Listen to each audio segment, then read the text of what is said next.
আপনারা জানেন উত্তরবঙ্গে সারা দেশে ভয়াবহ বন্যা।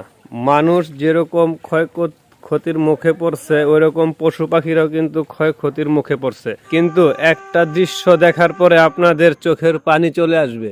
যদি সেই দৃশ্যটা দেখাই, দেখেন এইখানে এটা কিসের বাচ্চা আমি জানি না, কিন্তু আমার সম্ভবত মনে হইতেছে এটা একটা ইঁদুরের বা একটা চিকার বাচ্চা। দেখেন, মনে হয় আজকে বা কালকে বা 2-3 দিনে মনে হয় এটা পৃথিবীর মুখ দেখছে। ঠিক আছে, তো দেখেন চতুর্দিকে পানি। ঠিক আছে, যাওয়ার মতন কোথাও জায়গা নাই।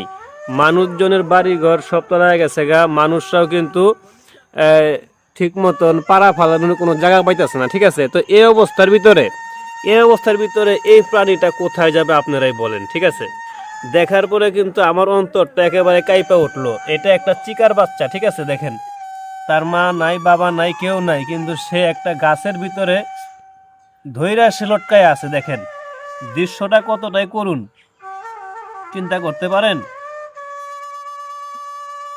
এখন আমি চেষ্টা করব এই বাচ্চাটাকে একটু জমিনে নেওয়ার জন্য, দেখি তারপর যদি, কারণ অবুঝ শিশু তো এ কিন্তু এখন ছোট বাচ্চা না এখন, কারণ কেউ কিন্তু নাই এখন বর্তমানে।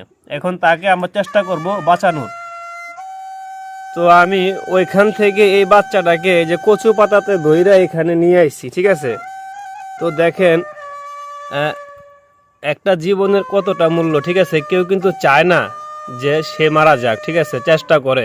আপনারা বন্যাতে দেখবেন প্রায় অনেক অনেক অঞ্চলের মানুষরা, ঠিক আছে, ঘর বাড়ি তলায় গেছে, কিন্তু জীবনের বাঁচানোর জন্য তারা কত কষ্ট করতেছে। তো এই পশু পাখির অবস্থা কিন্তু একই, সেম। ঠিক আছে, তো যাই হোক, এই বাচ্চাটাকে আমি এদিকে নিয়ে আসলাম উপকূলে, শুকনার ভিতরে, তাও যদি তার জানটা একটু রক্ষা পায়।